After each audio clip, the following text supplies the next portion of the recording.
Throughout history, free thinkers have outraged the religious with their wacky ideas about the virtues of free speech, reason, and of course, eating babies.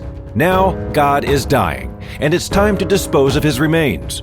From the pits of hell, Satan sends two puppets of the imperialist West and the Zionist Jews against God, Islam, and tiny kittens to bring you their propaganda and conspire for a new world order. This is Secular Jihadists for a Muslim Enlightenment with Ali Rizvi and Armin Navabi.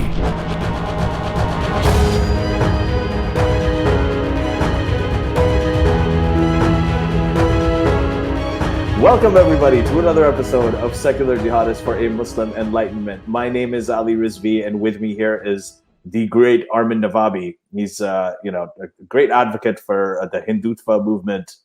They're all rallying behind him. They absolutely love him right now. Armin, how are you? How are you holding up? I'm good. I just got an email from Twitter telling me that.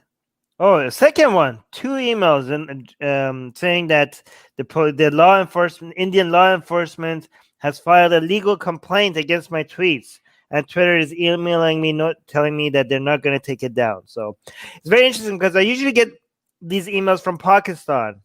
This is the first time I'm getting an email like this from India, which shows how India is becoming more and more like Pakistan, but not again. Yeah, so every time I get an email with the subject, like this from Twitter legal or whatever, I'm like, oh, Pakistan, what are you up to, Pakistan? But today it's from India, so congratulations, India, your Pakistanization is getting you're getting there.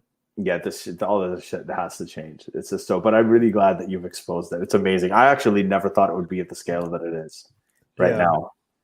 For those who don't know, you can listen to our one of our previous episodes that we did on the Hindutva provocation that Armin did, and the response that it got, which is very similar to the kind of response you get usually from Islamic fundamentalist jihadist type people, right? So it's pretty nuts. But today we're going to talk about something else in a different part of the world that's long been a nexus of conflict.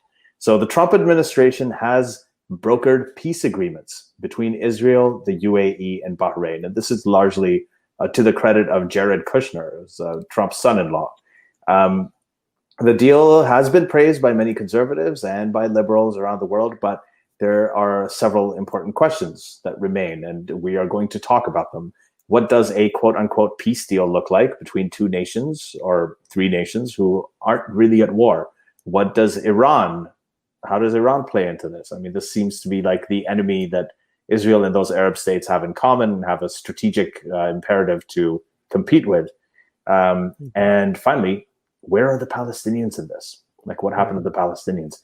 So we're going to talk about all of this stuff and maybe dive under the surface because very interesting. Because look at the title of this video, right? The title of this video of this podcast this episode is The Real Story Behind Israel-UAE-Bahrain Peace Deal.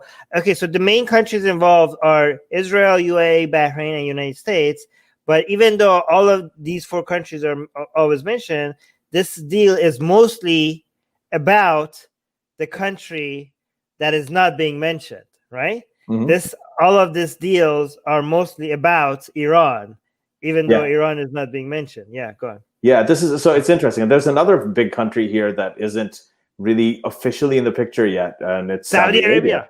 Yes. So Saudi Arabia and Iran have always had a proxy war. Saudi Arabia, as you know, in addition to these peace deals, Saudi Arabia actually allowed Al Al Airlines, Israeli Airlines, to start flying planes over its airspace, which is a big thing. And there are conversations happening with the Saudis. Jared Kushner is actually very close friends with MBS. They actually hang out personally. They're both young people in their 30s who are in very powerful positions in their countries. There's a lot here. There's a lot here to unpack, especially the new alliances. There's like sort of new axes being built. Here's the thing, though.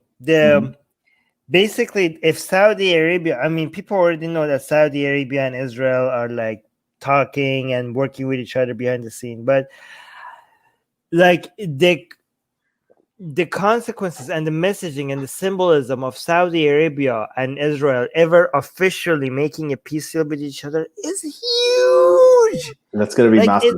It's massive, and I think I mean everybody. All of this is just basically trying to prepare for that, because they know that the Islamic world and the Arab world cannot just even, it's not ready for that. They cannot even comprehend that happening.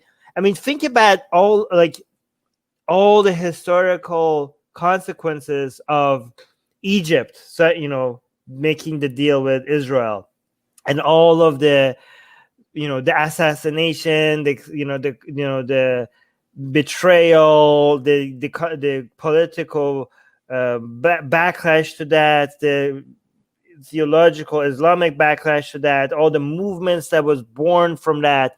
Okay, and that was Egypt. Now we're talking about Saudi fucking Arabia, right? The land where the two most important symbols of Islam exist. The two holy cities, the birthplace of Muhammad.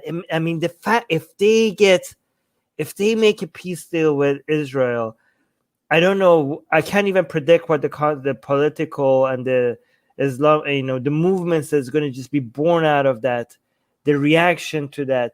And I think Saudi Arabia recognizes that. That's why they need to be like, okay, let's do UAE first, and let's get the backlash from that, and then do Bahrain, and I think maybe Oman is going to be next. I don't know, right?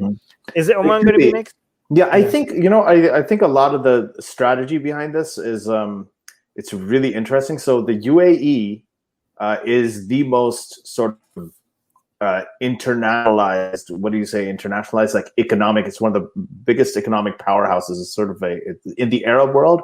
There aren't a lot of countries that are economically and diplomatically tied to the rest of the world the way that the UAE is. So it's very powerful that way technologically. If you go there, it looks like you walked into the future. It is so advanced technologically and economically, a tourist destination.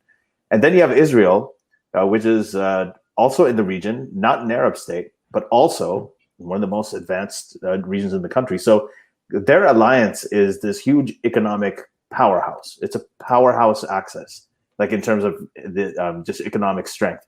On the other hand, the strategy that Iran has always had is this sort of resistance strategy. They're going to resist everybody, and they've got proxies in Lebanon, they got proxies in Syria, in Gaza. They've got in pretty much all over the place.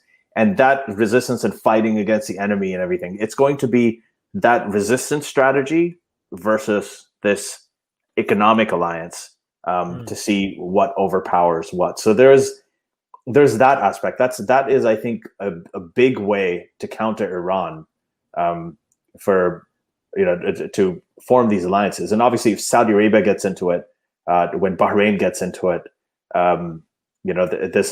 they're forming like a 21st century kind of alliance that's based on technology, economics, globalization.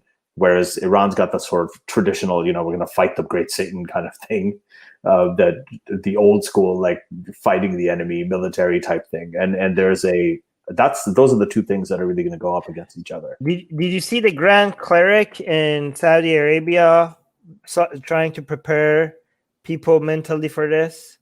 No. That was like a lot of people started noticing like what the fuck is happening, right? So the Grand Cleric in Saudi Arabia, like the guy that usually says like, oh, makes like anti-Semitic comments and like how to need to be fight. Like, and the problem with some of these clerics, like these Grand Clerics, is that they don't say, instead of saying like fuck Israel, they are pretty transparent by going after the Jews as a whole, right? Like they say, like we need to, they keep referring to how we need to fight the Jews rather than actually, usually the anti-Semitic people, they try to mask it by saying Zionism or Israel or something like that. These people were like usually like, nope, the Jews, like we are fighting the Jews, right? So the people that usually have that kind of narrative, now they were just a couple of days before all of this happened, they were saying that, Muhammad made peace treaties with the Jews and he was fair to them and he didn't mistreat them. And people are like, what the fuck is happening? Like, this is the grand, declare this is not the kind of stuff that like people started noticing a shift in tone that it seems to be coming from the higher ups, telling people to like theologically prepare them for getting closer to the Jews. Like, and because of the clerics and the most important clerics in Saudi Arabia are talking like this, people think like a peace deal is coming, isn't it? Like, why are you guys talking like this? Are you you're preparing people mentally for something that is going to have a major backlash? I just wonder, man, if it ever comes, if the Saudi, oh my, I can't even imagine. Like, we know that they're cooperating, but just, I mean, if it does happen, it's going to feel like a dream. Oh, like, it's going to happen. If it happens, it's going to feel like, is this real? Like, am I dreaming this? Like, is this happening with our life? Like, Saudi Arabia and Israel, like, having a peace agreement. So but again, I don't know, like, what is going to happen after? Like, it's going to be, like, I don't know, like, do you have any predictions? You know what? Okay, first of all, you can never ever make a prediction about the Middle East. No. Never ever. No. It's like making a prediction about whether Trump's going to lose or win. I mean, this is absolutely no point. Okay, but I actually think that it's going to start looking like a EU type of possible. I don't know, like. This could be the realization of the Arab Spring in a way. So it is a very big thing, but there's a lot of stuff under the surface that made this happen. This is a very smart move by the Trump administration. We have to give them credit for that. Well, very smart. This is a kind of interesting thing. It was a good move to do. They were in the right place at the right time. It was a smart move to make, and this is one thing that this guy did that's absolutely right, and they deserve credit for it. There's two different conversations, whether it's the right thing to do or the smart thing to do. Like, from Trump's perspective, like right before the elections, like, given that they didn't get any meaningful deal between Israel and Palestine, this is like a major, like, this is a historic thing that Trump could Trump could take to the debates with him and be like, look what I've done. Like, I'm like, nobody has ever managed to push for such major changes when it comes to bringing people together in the Middle East before me. Like, look what, like, even historically, we have like bringing Egypt and Israel together. Like, it's not as big as significance of being Saudi Arabia and Israel together. Like, this is a major win for the Trump administration. So here's the thing.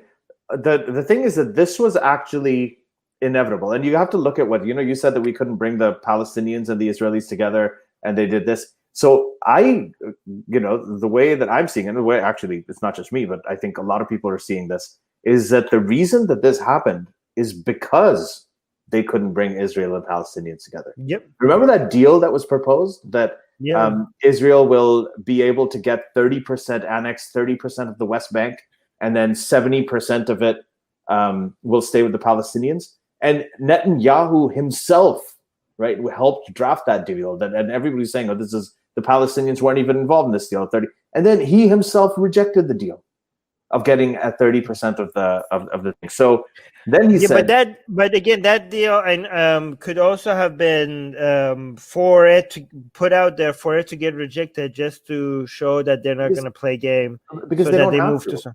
Israel doesn't have to do it; they don't need it. So what happened is that as soon as that happens, they can't get the Palestinians and Israelis together. The Trump administration is actually desperate. Jared Kushner's working on this. They're desperate. They're like, okay, so what do we do? We can't get the Israelis and Palestinians together. So they talk to the UAE. I mean, well, they start talking about this annexation, and the UAE says, if you don't annex, right, this part of the West Bank, then we'll make this peace deal with you.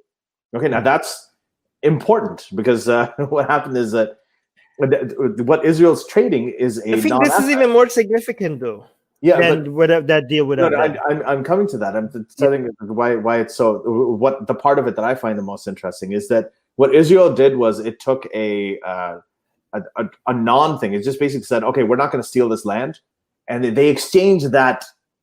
Okay, we're not going to do this for a deal. Now the UAE ended up, now in comes the Trump administration. They're like, okay, great. We haven't had a win on the Israel-Palestine thing. Well, maybe we can get the Arab Israelis, the other Arab states, to make a deal with them. So the UAE comes and says, okay, listen, those F-35 planes we've been wanting to buy for a very long time?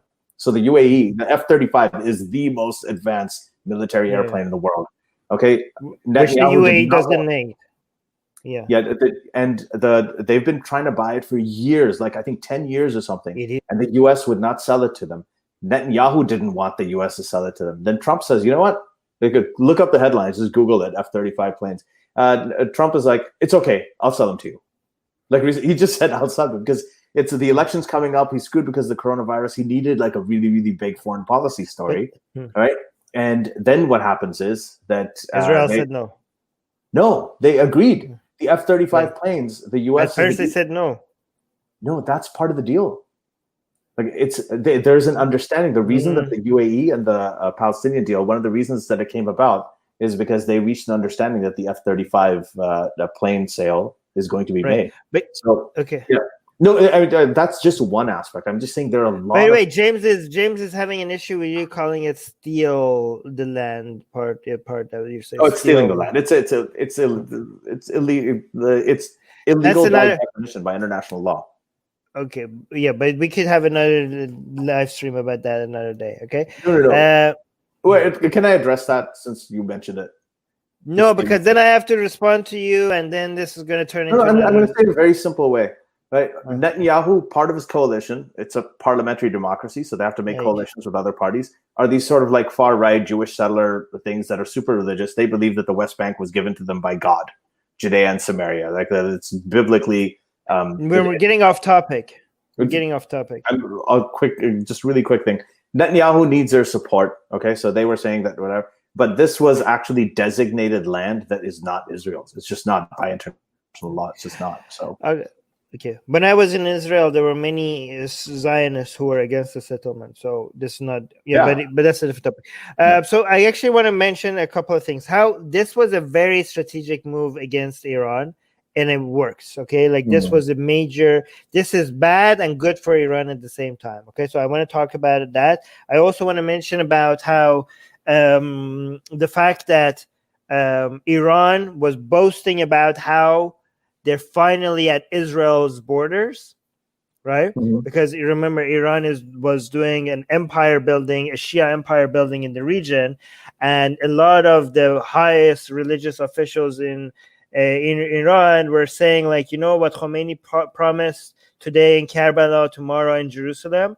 That dream is becoming true because Iran's, Shia crescent was becoming like we go from Iran, then you have Yemen. You have control over Iraq. You have, close ties with Syria and almost control over Syria. That's what they were claiming. And then Lebanon. So basically, Iran's, region that of influence. They said that we're going to make a highway right from Tehran all the way to the borders of Israel for us to be able to send our military and army. Like basically, we're saying like, look, a mission is almost complete. We are right at your doorstep. So you guys, this is why Israel is panicking, because we are home. We are basically one step behind taking Jerusalem, right? The promise that we have always made. So now what's happening is like, the counter narrative is like bull fucking shit. You're losing control in Iraq. You're losing control in Syria. You're losing control in Lebanon. You're even losing control in Tehran, you motherfuckers, right? Because of the uprising and stuff like that. And not only you're not going to be at our doorstep, every single time you try to create a facility, Israel is going to be bombing the shit out of your facilities in Syria or when it comes to if it's close to our doorstep. And not only you are not at our doorstep, we're showing up at your doorstep, motherfuckers, because we are now close to UAE. We're now close to. We're going to have deals with Oman. We're going to have deals with Bahrain, and these are now Israel has ties with your. We got Saudi airspace. We got Saudi airspace. So we are at your doorsteps. You're not at our doorstep. So that's what the counter narrative is, right? But this is very scary. I mean, all of Iran's enemies are now become united, right? And they are politically and economically, but not militarily powerful, right? So they could, and again, because it's not going to be, they're not going to be a full out all scale war. it doesn't really matter that Saudi Arabia sucks at warfare, right? It doesn't matter. I mean, Iran is better at that game than Saudi Arabia, even though Saudi Arabia has way more advanced weaponry and much more military power. They just suck at it so badly, okay? But these are economic powerhouses that are now working with each other, so they could choke Iran much more effectively than they used to, right? If they want to, right? However, Iran is trying to fight back against that by making deals with Russia and China. Like China and Iran just made a huge economic deal, so that's going to be in Iran's favor for a very long time. If that deal happens, as they say, as China says, happens, because China has is famous for actually making promises on giant deals that actually never took place. So we don't know if that's going to happen or not, actually, the way they say it will happen. So we'll see about that. But again, but the way that this could work in favor of Iran is when it comes to the Palestinian issue, is still a very, very, very important ideological fight among Muslims around the world. So this betrayal by these Arab leaders is going to make Muslims more interested in abandoning all the Arab leaders and look at Iran and maybe Turkey for Muslims who are not so they're saying, like, the Arabs are saying, look, you are, dear Muslim Arabs, you've been betrayed by your own leaders. This is why you should forget race. It's not about Arab, Persian, or Turkish. It's about Muslim versus non-Muslims, and we Iranian Muslims are your guardians. We're brothers and sisters in faith. We do, it's not about Arab, Persian. We are united. We will protect you, even though you're being betrayed by your own Arab leaders, right? And Iran has been very, very, very effective at selling that narrative, again, because Iran, when it comes to the Shia empire building, it's very limited with the Shia narratives. It cannot go and create such unity and such to gain allies when it comes to the Sunni world. So when it comes to getting allies to the Sunni world, it uses a Palestinian narrative to build ties and allies, right? And this makes that narrative more effective. And this is why Turkey is trying to get in and compete with Iran on that game. Is like, why is everybody, when it comes to the Palestinian issue, why are Muslims around the world relying on Iran? These motherfuckers are Shia. Like, that's why they are using that whole narrative of, like, we are anti-Israel. We are supporting the Palestinians, and we are Sunni motherfuckers. Like, come on, like, why we are supposed to be the leaders? Like, rely on us, not on Iran, right? But the problem is that Turkey cannot be as aggressively anti-Israel as Iran is, because Turkey has more economic and political ties with the civilized world, with the non-authoritarian civilized world. So you cannot be as aggressively as anti-Israel as Iran is. So they are limited by that. So you want to say a few things before I continue? Yeah, no, I think that this is the thing. It's so convoluted. I don't know if you guys have seen that sort of map. I think it's online if you do a search about the relationships in the Middle East. And it just looks like a spider web. I mean, spider webs are at least organized. It's crazy, the kind of opportunistic relationships they had. I wanted to read out, kind of what I was saying earlier. This is an article by Thomas Friedman, who has made this case, I think, more articulately than anything, where, you say, okay, well, why did this happen? Was it for the right reasons? And does the Trump administration deserve credit? And the thing is that, yes, of course they do. So this is what he wrote. I'm going to quote it. Quote, the fact that the normalization of Israel-Emirates and Israel-Bahrain relations was actually set in motion because of the failure thus far of the Trump administration's Israeli-Palestinian diplomacy does not diminish its significance, even if it adds a dollop of irony to our story. And he says his rule is that in the Middle East, you get big change when the big players do the right things for the wrong reasons. So, one of the reasons that, Armin, I think that this was inevitable is that there are two things that are happening. The world's becoming less dependent on oil. Okay. And I'll tell you, I grew up in Saudi Arabia. That's all they have. The only reason that Saudi Arabia is as rich as it is because of oil. There's virtually nothing. If it wasn't for the oil, I don't know what would happen to the country, what kind of expertise or thing that they'd have to offer to the world, at least at this point, until they develop it. That's number one. The same goes for all the other Arab sort of oil producing states.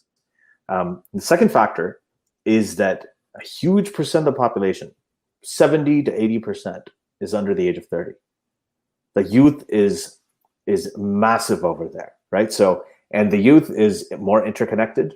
They're globalized. They're not as sort of conservative and old-minded the way that their parents and their older generations were.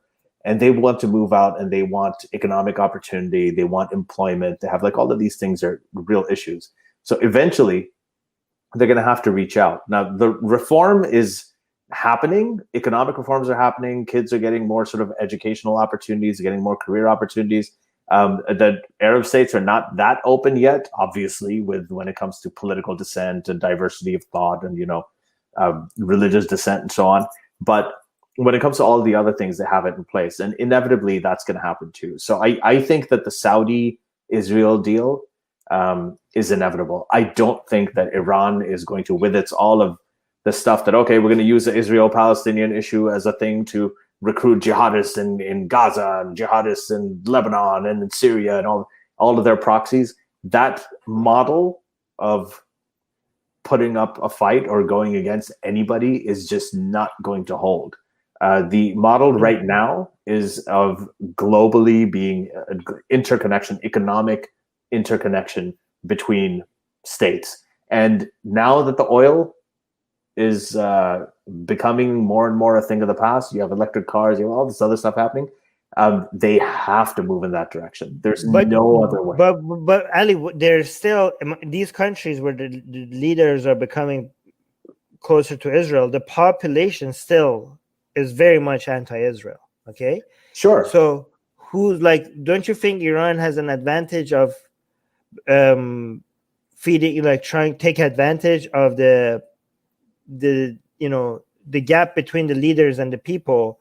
And Iran is very interested in manipulating and taking advantage of the dissent and the of the dissatisfaction of people with their leaders, with their Islamic leaders, to come in and use that as a way to have influence, especially with Bahrain, which is Shia, right? So imagine, so here's the thing: Bahrain is like a Sunni leadership with the majority Shia population. It's like so perfect for Iran. Like this is a place where the whole Yazid Hussein situation, you have the Yazid leadership with the rebellious Hussein narrative of the people going about against this Sunni authoritarians, like all this, and now the leadership is getting closer to Israel. I mean, this works very well for Iran. Like, don't you think, the popular demand that the people in these countries have for a more anti-Israeli stance, doesn't that play very well into the hands of the Iranian regime? Again, by the way, we shouldn't say Iran again. We keep saying Iran. We should say like the Islamic Republic or the Iranian regime. Every time we say Iran instead of the Iranian regime, I get some people contacting me like, "Hey, can you not mix us with this fucking government, please?" Go on. That's actually a great segue to the answer to how I'm going to answer your question. Yeah, you're right. You're right. Yeah, so what happened is Iran, as you talked about, that poll that came out where it showed that only about probably 40,000 people, about 40% of them identify Islam as their religion. So Iran is officially a Muslim minority country now, and we've talked about that in the past, according to this poll at least. So this is where it's different. This is where the significance of the youth. The reason I'm saying that these alliances are inevitable is, and the reason I'm saying that's because of this explosion in the youth and them being interconnected, is because those things are changing. So you're saying that the UAE, like the people over there, are still largely anti-Israel. We don't know that for sure, but we do know that the trajectory is going against it. In the UAE, right, that this deal is actually popular with more people than people thought. Like, when Egypt made the deal, a lot of Egyptians were pissed off about it. They weren't super, super happy about it. And when Ahmadinejad was in power, I remember he used to say, we're going to wipe Israel off the face of the earth and all this stuff. And he used to say, the Arabs used to listen and say, yes, why can't our leaders say this? The Iranian guy is saying it. That's one thing. The second thing is that there's two levels of rivalry when you talk about, Bahrain and being a Shia majority population. For sure, a lot of them don't like being ruled by a Sunni dictator, right? But there are two rivalries there. There's a Sunni-Shia rivalry, but then there's also the Persian and Arab rivalry. Yes. And that plays a big part into it. And that played a big part in Iran, actually. With the Iran and Iraq situation. So there was a Sunni kind of alliance. I mean, you would have thought that when Iraq became a democratic state and elected a Shia leader and everything with the Shia population, Iran and Iraq would have had this amazing alliance. And they did form an alliance, but it wasn't the revolutionary, like earth-shattering kind of powerhouse that it could have been. And a lot of that has to do with these disparate groups that are also in the middle of this ethnic rivalry of Persians and Arabs. So the place is so complex, and the interplay between people with these different identities, religious identities and ethnic identities, is so complex. It's very, very hard. And even within the religious thing, right? You have Lebanon where you can go to bars and people walk around, and women dress the way they want. I went to a bar and I went and drank alcohol with my secret atheist friends in Palestine in a bar. Yeah. While the Azan was playing, I never met. My God, that was an interesting experience. Yeah. I was drinking alcohol in a bar in Palestine with closeted atheists who were wearing the hijab while drinking alcohol while the Azan was playing. That was the most surreal experience I ever had. That was so amazing. Yeah, so you're gonna have that. You go to Tunisia, you'll have a totally different, and that's also an Arab and Muslim majority country. And then you go to Saudi Arabia and UAE, completely different. So even within the religious identities, there are rivalries in terms of, okay, who's a Wahhabi, who's a Salafi, who's Shia, who's Sunni. And then there are ethnic issues, right? Like Palestinians, by the way, right? When I was growing up there, the Arabs hated the Palestinians. The only reason they supported the Palestinians is because the Palestinians were like the N-word of the Middle East. That's how they used to refer to them. Can you read this comment by James? Yeah. So James is saying Netanyahu has been developing these relationships for something like 15 years. Let's not be fooled and think this is all an overnight. Why? Success. Yes. It's not an overnight success. So he's saying, let's not be fooled and think this is all an overnight success. That's why I said, like, we knew that Saudi Arabia and Israel were already, it's very well known, it's an open secret that they were working with each other, for example. And again, we also said multiple times on this show that the only thing that can bring the Arabs and the Jews together is their fear of Iran, right? That's like such a big threat to them that they have to put their differences aside because of that. Yeah. By the way, I want to address what you were mentioning with regards to the Arab versus Persian rather than and Shia versus Sunni. So the mullahs in Tehran, if they're smart enough, I mean, some of them are smart enough, some of them are not, but to do this. But the strategic play should be to use three different narratives for three different goals, right? When it comes to at home, when it comes to in Iran, if they're smart, they have, and some of them are, like even Khamenei understands this now, they should ease the religious talk. They should shut up about Islam. They should shut up about like using religion as a way to come up with policies internally, and they should focus on nationalism. Okay, national identity rather than a religious identity. That's right. And if you notice, Khamenei is understanding that, and is using less and less religious talk, and is talking more and more about Iran rather than Islam, Iran more than Islam. And it even has gone as far as saying some things are not about religion, and any Iranian would care about. Like Khamenei said this. I could not believe 5 years ago that Khamenei would ever say something like that. He said something like, "Oh, every Iranian, even if they're not religious, would care about this." Like he's touching on nationalist attitudes rather than religious attitudes. Okay, so internally they will focus, because more Iranians are moving away from religion and hate religion passionately. But Iranians are still very nationalistic, so that would be the play. That would be the narrative that you play at home. When it comes to the region, right at the Shia crescent, the Shias there are still extremely religious, and they look at Tehran for leadership, and some of them would even die for Khamenei. Again, I know not all Shias, but a lot of them will.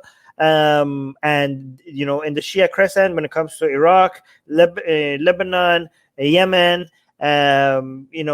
Bahrain, using the Shia narrative rather, and not focusing on your Iranian identity. Like, oh no, it's not about Iranian.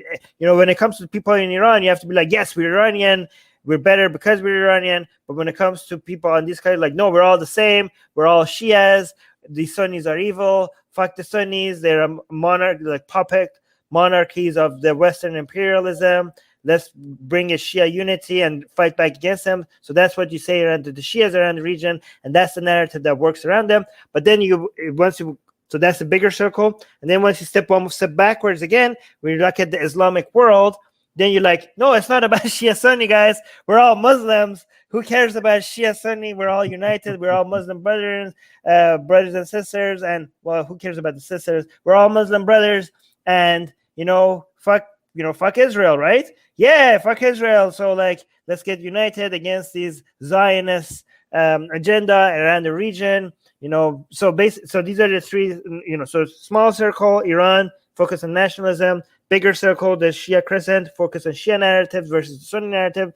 Bigger circle, the Islamic world, focus on your anti-Zionist narrative. So 3 different narratives for 3 different audiences. That would be the best strategic play for survival for the mullahs in Tehran. Yeah. I completely agree with you. I just think that this is it's everything that happened I can't stress enough the inevitability of this. We all knew that Saudi Arabia and Israel were working together for a long time. We knew that they wanted to get together and form this sort of alliance against Iran. We knew that, if it was like the strongest economic countries over there, like Arab countries being Saudi Arabia, Saudi Arabia and what's the other, the UAE, and then, Israel, and all of them got together and formed this axis, it would be super, super powerful against Iran. But this also just happened at the right time, right? So it happened at the right time where, Netanyahu is facing a lot of electoral troubles recently. Because of COVID, especially. Yeah, there's a COVID thing going on. There's the settlers, Jewish settlers, are they're pissed off at Netanyahu, so he's trying to It seems like the Jewish people, Arabs are moving closer to Netanyahu, while Jews are moving farther away from Netanyahu, right. Which is very ironic. Ironic. No, but especially the fundamentalists, the far right ones, the Jewish settlers. So and then he does this whole 30% annexation of the thing. The liberals in the U.S. are very, very upset with especially even including the liberal Jews, right? In the U.S., there's a big chasm right now between the American and the diasporic Jewry, and then the Jews in Israel. So there's all of this stuff happening, and then he says, "Okay, I'll scale back the annexation. I'm not going to annex anything. I'm just going to leave it that way." And just in time for Trump, COVID happening, and Trump is looking for a major sort of foreign policy victory. He's obviously vulnerable. He's like, "Yeah, what do you guys want?" He's like, "Oh, well, I'll take the F-35 planes." Everything comes together. You end up with this deal. Okay, and now if Trump loses and if Biden becomes the thing, the liberals, the U.S. Democrats, are now going to be more willing to reestablish their ties with Netanyahu because he gave up on the 30% annexation as well. That actually helps him. That helps him get in good with the Democrats as well. So there's so many. But the reason why people, I think, James, maybe you could correct me, but the reason why now there's Netanyahu is feeling a lot of dissatisfaction in Israel is his handling of the COVID situation. So he's dealing with that. But again, this has been a very good play by both Trump. I mean, both Trump and Netanyahu really need major wins right now to gain support in their countries, right? And whatever problems they're facing when it comes to support from their own country, this does help. This is significant, and this will play in both of their favor. Is it going to be enough? Probably not. I don't know. Maybe not. But again, when it comes to the elections, what are the chances of this as being something that Trump keeps bragging about right until the election. Like this is going to be a major thing that they're going to keep talking about, right? Well, when Bob Woodward's book was about to come out, and Bob Woodward had already had this last conversation with Trump and told him that, okay, it's going to be a tough book. Then he called him and he's like, hey, listen, I just got this deal. Can you get this? This was on August 3rd, right, when the deal happened. He's like, can you get that in the book? It's a big deal. I got this deal. And Woodward said, okay. And I think it is mentioned in the book. I don't remember how that turned out. But ultimately, what's happening is that he is trying for a win. Unfortunately, or actually, fortunately for some people, depending on who you're with here, this hasn't really hit the radar of most Americans as much as the whole pandemic. Yeah, but I know, but Trump is still going to mention it. Like, guys, like peace in the Middle East. Like, this is a major step in the right direction. Like, and honestly, I think it's a good play by him, right? I'm not saying, but you said that this will happen no matter what. I don't think it could have happened the same way if Trump wasn't president, right? Like Trump, like if Biden, it wouldn't happen at this time, this easily. Yeah, this easily, and this was the right time. I mean, if Biden wins, this would have been a major missed opportunity for Saudi Arabia and Israel and all the other, because Biden is probably going to move closer to Iran. I mean, it's still going to tough talk and be like, oh, this and that, and Iran has to do this, but they're going to move closer to making better deals, close with Iran. So again, I think last minute, they had this. I don't know how Israel and Saudi Arabia would have gotten closer to each other, but it would be different. It would be weaker. It wouldn't have United States support as much as Trump would have supported it. Like this, again, doing this right before Trump loses, if he loses, was like they couldn't wait and see. Like this was important for them to do it when Trump was still president. And again, the deals would not be so much in their favor if there was another president. If it was a Democratic president. For several reasons. I mean, that they actually got him at a time when he was desperate. Like he's looking at an impending loss because of the handling of the thing. And he was willing to do a lot. So they had him in a position where, he would have easily given a lot. And he did. Like the F-35s. So I think 10 years has been saying, okay, I'm not going to sell you the F-35s. And now he's just agreed to them. It's crazy. Suzanne, can you highlight Susanna's thing? Let's actually. Where is that? The one at 10:52. Yeah, so she's saying some of the Palestinians I know are making memes about assaulting Emiratis. So this is what I think we should talk about this next. That what about the Palestinians? What happens now? Yeah, they are. It seems like the interesting thing is that it seems like they are the least significant part of any of this discussion. And this is what Iran tries to keep highlighting, right? Like it seems like Iran is being mentioned, United States is being mentioned, maybe Bahrain, and it's very interesting because when the UAE deal happened, okay, at least what they did was they pretended that this is about the Palestinians, right? So the UAE were like, you know what, guys, we are getting closer to Israel, but because we're closer now, Israel stopped doing this and that because of this deal. So we help the Palestinians. Come on, guys. We did this for the Palestinians. Wink, wink. Like, come on. Like, can you at least there was the pretending that this is about the Palestinian there. But the Bahrainian deal, they didn't even bother. They're like, yeah, we're gonna they didn't even mention Palestine. They didn't even pretend that this is about Palestinian people. Yeah, it wasn't even there. They're moving past. Like, guys, we're making peace deals. We're not gonna let the Palestinians just constantly hold us back. But you know what? We have our own agenda. We have our own interests. Palestinian, we don't give a shit. They didn't even pretend. But go on. Yeah, there's the one thing. So I really think the two-state solution is the right thing to do, but it's just not going to happen now. Like Israel, it was dead a long time ago. Israel has absolutely no reason to do it. I mean, when Netanyahu rejects his very own plan, allowing him to annex 30% of the West Bank, right, without the Palestinians, and he rejects that own thing because he thinks he can do better. That means he doesn't need it. It's not going to happen. We're looking potentially I don't know how this is going to go, but you're looking potentially now at pretty much a permanent undemocratic occupation of the West Bank and Gaza, right? That's what you're looking at. So there's a couple of things. What would be ideal? I don't know if the language that you're using is something. Well, that would be a different discussion. But go on. No, well, okay, I'll explain. I'll tell you why I'm using. No. I don't want to. I don't want this to be. We could have another live stream talking about. I just want to make sure we focus on this deal. We are. We're talking about right now. We're going to talk about what's going to happen to the Palestinians in this deal in the future, right?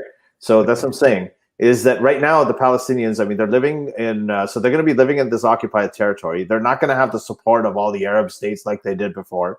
Using them as an issue. A lot of that, unfortunately, is because of really shitty leadership that they had, whether it's Hamas or whether it's like that corrupt Fatah leadership that just did not take good deals when they had the chance and did not understand the way the diplomacy works. So, unfortunately, they got screwed not only by just everything that they're blaming right now, but also by their own leaders, some of which were actually elected. So now you're in a situation where, okay, in the future, what's going to happen? And if they wanted to do the right thing, and the whole world's all about democracy, they would just come out all the time and have these mass nonviolent protests saying, give us the right to vote. Period. Just come out, give us the right to vote. That's something the entire world... James is saying, what are you talking about? Gaza and the West Bank have their own autonomous democratic government. But James, that they're not. You know that's their own autonomous democratic. Their airspace control, their borders are controlled. Yeah, like because they vote in terrorists into power. That's part of. Yeah, Gaza does that. There's no occupation in Gaza. There's no settlements in Gaza anymore. But the thing is that there's the insurgents, terrorists, like all of this, that's a whole different discussion that you don't want to get into right now, right? But I agree with Christopher Hitchens on this. I think that if you are, if you have been occupied illegally, I feel like you're putting too much. I try to see the blame on both sides, but I think you're too one-sided on this thing, because I do think like, as many mistakes as the Israeli government has made, the Palestinian governments had a lot of opportunities, many times, to end all of this, and they basically I would say 80% of the fault is on the fault of the government, the Palestinian side, the government, right? For all of this occupation. I mean, this whole occupation and all of this crap could have ended ages ago if the Palestinian governments were not so. That's the point. That's exactly the point I'm trying to make. So I'm not 80%. Right. I'm actually right down the middle, 50-50. I even wrote an article about this, and I still have that. Not 50-50. I'll tell you. Yeah, so this is like, what you're saying. If they didn't have the crappy leadership, if they hadn't voted like Islamic, like jihadists into power, like Hamas, I mean, they were democratically elected. They had so many opportunities, and I've always so many olive branches sent to them that they say, nope, let's continue fighting. We like fighting. Right, Armin, let me finish what I'm saying. So there's one thing that I wrote in that article was that what did they think? Did they think if Israel decided, okay, we're going to give them the 2-state, we're going to make this deal, it's great, does that mean that they're not going to start like coming in and attacking Israel anyway? Of course it doesn't. That's why Israel keeps the occupation in check. It's tried to ease it up. It's tried to it removed all of the settlements from Gaza as one way, step by step, to see what happens. And next thing you know, Hamas comes into Gaza. So yeah, the Palestinians, absolutely, I agree with you. There's a lot of like terrible things they've done, right? But at the end of the day, settle. Okay, fine. You've got the occupation. Supposing the occupation's entirely on the Palestinians, Israel's occupied them, because if they don't, then big war is going to happen. What about the settlements? Why are they keeping on building settlements in the West Bank? Like, why do they keep on doing it? There's absolutely no rational, non-religious, no secular reason for that to happen. In the U.S., every Republican and Democratic government since Johnson, or actually even before that, have opposed the settlement. It's a bipartisan issue. They've opposed it. It's been part of every deal. We're getting a little bit off track. Because let's do Susanna's suggestion. I never got to finish the thing that was related to. Can you say it faster, because we're getting off track? But go on. Well, I mean, we keep on getting into the tangents. But okay, so if they came out, and if they in the future, if they just came in and started having like a nonviolent democratic thing, if they did this at any time, they'd have the entire world's sympathy, and maybe something would happen. But right now, it seems like they're going to be permanently occupied without the democratic vote, right? Yeah. So and that's mostly their own fault. Mostly their own fault. No, it's hey, listen. If you have an occupied anyway, let's move forward. Susanna is saying, have you all had an episode on your differences regarding Zionism before? Because that'd be really good. So let's move all of this. I think that's a great suggestion, and let's move all of that talk into that episode. Okay. Okay. To come back on this topic, let's do this. James. Armin, speculate for a moment what would have transpired regarding Iran if Hillary would have won in 2016. I think, well, we will still have the deal, the nuclear deal. Yeah, you again. Yeah. What do you think? I don't know. It's complicated. It's too complicated. It's too many factors. That we will have the nuclear deal. Yeah, you can't. First of all, you can't speculate because you don't know what's going to happen. Hillary was more hawkish than Trump is. Hillary was more sort of. She would have taken probably more action against some of these Islamic fundamentalist elements than Trump has overtly. She would be very wary of selling weapons. She would have removed Assad by now. Assad would have been removed by now. He would have been gone. So it would have been different. Whether it would have been better, whether it would have been worse, I don't know. I think that this is a big deal, like the peace deal that happened. I think that it would have probably happened with Hillary there too. Because this is essentially, it's an economic deal. This is an economic deal. It's been brewing for a long time. James, as you were saying earlier, that this has been going on for a very long time. Netanyahu's been building these relationships with the Saudis. MBS is vulnerable because, the whole oil thing is going. He's got his Vision 3000 trying to invite investment because he knows the world's not going to be dependent on oil. Yeah, his economy, basic fundamentals are vulnerable. So all of those factors would have still been in play. And ultimately, it was going to be this. It was going to be an economic alliance, an axis between like the rich countries like Qatar, Israel, and not Qatar, the UAE, Israel, Saudi Arabia, Bahrain, like all of these people. And it was going to be that traditional, okay, we're going to go to war, Game of Thrones mentality that Iran has. And there was just no way that house was because we said we're going to do this for this episode. We're going to try to keep it to 1 hour, right? So because we're hitting close, I just want to mention two things on my notes that I before we one thing I was going to say is have you noticed that Saudi Arabia's tourism videos recently? No. They don't mention anything about the holy cities or anything Islamic. Oh, because foreign tourists can't go there unless you're Muslim. They have enough. No, but I'm just it doesn't even have any religious symbolism in it. No, there's nothing. Saudi Arabia, which is supposed to be the center of Islam, the founding country of Islam, founding place, not a country, it was a country, but and the holiest place for all Muslims in the world. If you look at the tourism videos coming out of it, you look at it as this could have been a tourist video for a country that had nothing to do with Islam. The tourism has nothing to do with Islam. There's nothing Islamic about there. So that is very interesting. Okay, so both. So that is very interesting. Okay, another thing I wanted to mention is that when that deal happens, if that deal happens, and when it happens between Israel and Saudi Arabia, I am so excited to just see the Muslim YouTuber reactions to that and review it, do live streams after live stream after live stream. That's what you're excited about? Yes, I'm excited to see that. What the deal happens and you're excited about the YouTube reaction. Yeah, I'm excited to have the Muslim content creators on YouTube to see their reaction to it, and then me reacting to their reaction to the deal and do live streams on that. I'm looking forward to that. So that's going to be cool. Yeah, that's going to be a lot of fun. All right, let's just do patron questions for another 5 minutes and let's see where it goes. So wait, James is saying James is working on securing a guest to have a discussion about Zionism. I don't know if he's talking about. I don't know. Oh, yeah, that would be amazing. Let's bring. Yeah, thank you, James. I don't know if it was you who messaged me or somebody else who messaged me about.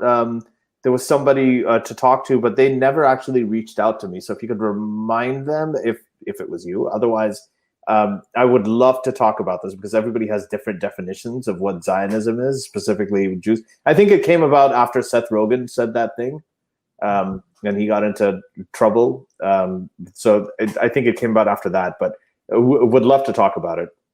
I'm also really interested in the genetics of it. So I think we might have. I'll see if I can get Razib Khan back on to talk about how like how the Arabs in that region and the Jews in that region essentially genetically have virtually no differences. Like they all seem to be descended. Yeah, James is saying it was me. Yeah, it was so excellent. Yeah, I know he's a very busy guy. If you could find somebody else, I would love to talk to them. Yeah, send your guest suggestions to Ali Rizvi. He's the person that's in charge of our guests. That's right. Okay. No, here's a question. So how would have this one. How would Hillary have removed Assad? Would the Russians have approved of it? Well, I don't think she was as susceptible to Russian influence as the guy now. So I think we would brag about the fact that Russians are not approved. Yeah. Putin hated her. So considering what was happened in the run-up to the 2016 election, if you remember, when she was talking about how Putin loves Trump, and Putin and Hillary had a lot of really, really public conflicts at the time that she was Secretary of State. So I think that I don't think that would have been as much of an impediment for her. I don't think they had a P tape on her either. We're just speculating. You never know. Don't kink shame people. You're laughing at people. I know. No, but Hillary and Obama, these guys, they tend to be a little. They have been just historically a lot more hawkish. I mean, Bill Clinton was like that too, and so was she. They've always been. I mean, they all had P tapes. P tapes. They were more hawkish about going into those conflicts. So wait, so if they were more hawkish, wouldn't it have been worse than Trump then? If imagine if Hillary was in power and she got the United States into war with Syria, and then potentially Iran wanted to get involved with that. They couldn't have done the war thing. So one of the things that's happening, another aspect of this that we didn't really talk about, is the U.S. is drawing down troops from that region. This started happening during the Obama time because they just know it's useless. It's completely useless. They get into these long wars. It doesn't do anything. And then they eventually it's not useless. They make shitload of money off of these wars. Not anymore. That changed with the Iraq war, right? They actually went into a massive loss. They thought, we're going to go there. No, the people went into a massive. The taxpayer went to a massive loss. But the people the lobbyists and the military industry and the oil industry, I mean, it's just universally, objectively, the Iraq war was not good for the U.S. The Afghanistan war was not good. Not for the U.S. people, but it was good for the U.S. military industry. It wasn't. The military-industrial complex is like this whole thing. Right now, the alliances are not about the military-industrial complex. That's a sort of a 1980, pre-1980 model. Right now, it's about global economic alliances. That's why the EU was formed in the 90s, right? You're talking about two different things. Okay, more conflict sells more weapons, and these people are a powerful lobbying group. This is not a conspiracy theory. This is reality. But it's not enough. It's not enough to suffer. You could say that the people that lose money. Here's what I think you're trying to say. Okay, the people who are losing money. Let me say what I'm trying to say. I was in the middle of the sentence. Let me say what I'm trying to say, and then you stopped, and now I'm talking, and now you interrupt. Okay, go on. Oh no, because I wanted you to finish, but then you said, "Let me tell you what you're trying to say." So I'm asking you if this is what you're trying to say. I'm not telling you what they're trying to say. I'm asking you.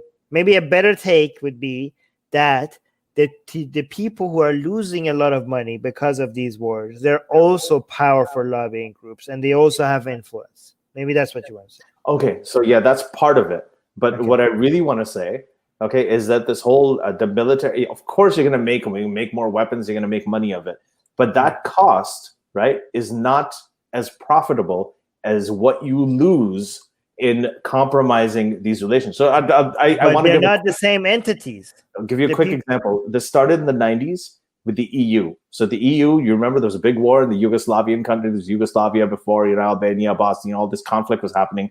They found out this isn't going to help. They wanted an economic alliance for the entire EU. The euro currency was coming into place. And they went in. The US didn't do anything. NATO didn't go in and fix these wars before. But then they went and they got rid of these conflicts. The more we go in Ireland and all of these places, these conflicts are being traded now. The military conflicts are just not as profitable as having global economic alliances. I think you're talking about the net. I'm hearing some echo. You're talking about the net effect I'm talking about different entities have different motivations. For some entities, it's always just these conflicts are just profitable, right? Mhm. But if you talk about the net effect, yeah, of course the net effect of war is negative, right? Yes. But of course it is. But the net effect sometimes is less influential on policies than the effect that it has on certain I agree with that. And if those certain groups have more influence on policies than the net effect has, then you might see policies being pushed towards more war, even though the net effect is negative, right? I see. But even yeah. like as you're saying, okay, so now we come to what you were saying that I was saying about the lobbying. A lot of these powerful lobbies, they're finding that it's not really in their interest either. Right. And so so now you're in a situation where, like, so you're talking about Hillary and the Iran deal and everything. The Iran deal was actually done as a way to buy time because they knew that the leadership is getting old. The leadership is under attack from everything around it. They probably knew that these alliances are happening between Israel and Arabs and everything. There's going to be this big economic affront to Iran's sort of primitive thinking. And when that happens, they also knew the majority of the population is actually secular.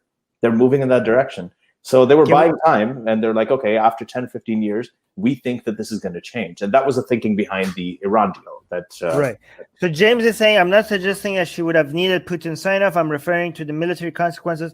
I don't think if United States brings all of its military, like not all of it, but its military might to Syria, I think Russia would back off.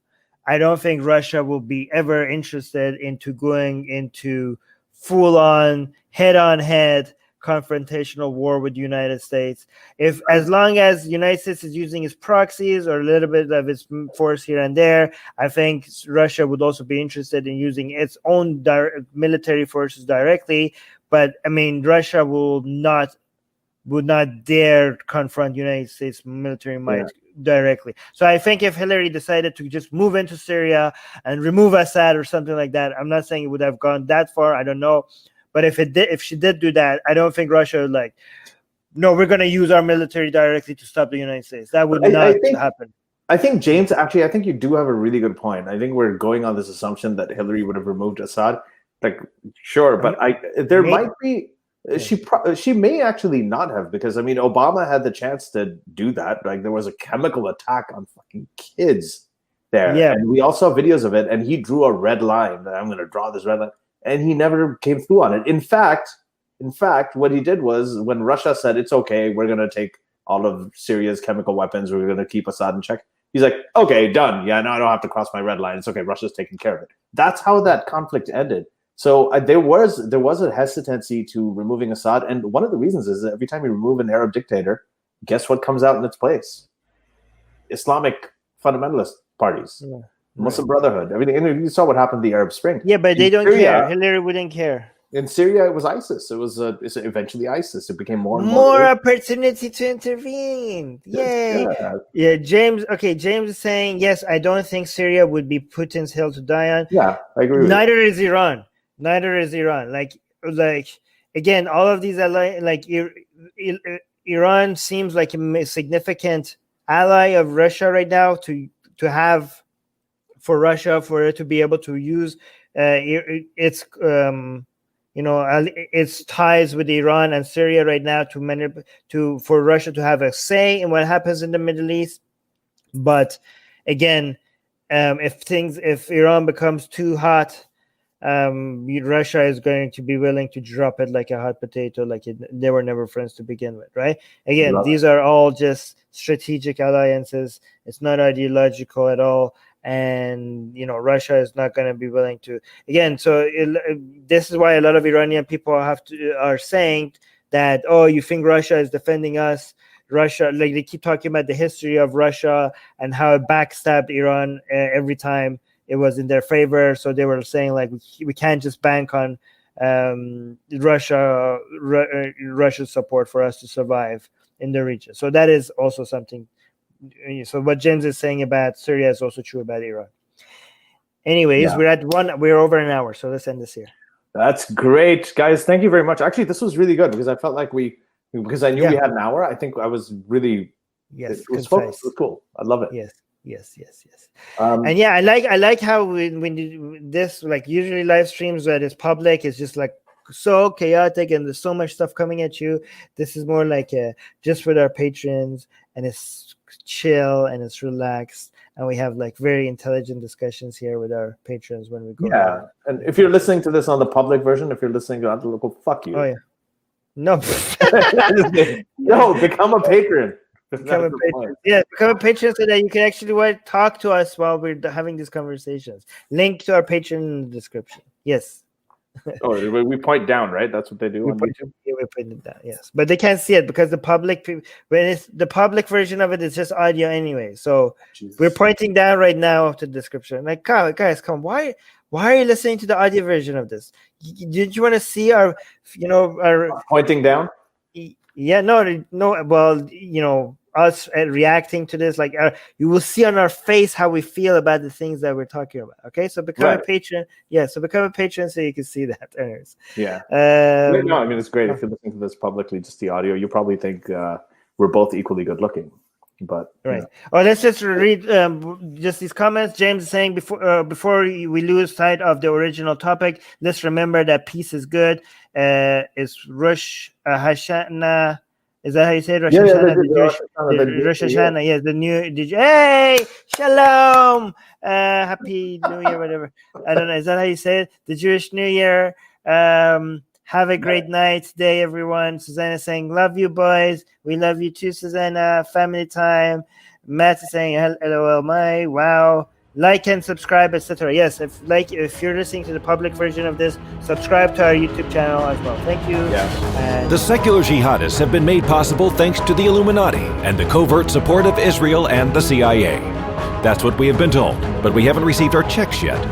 If you like what we do, please support us. Share the podcast with your friends. Write and tweet us with topic and guest suggestions. Or head over to secularjihadist.com and give $1 or more for exclusive access to live video. Have your questions read and answered on the air, and more. Till next time, may the flying spaghetti monster be with you.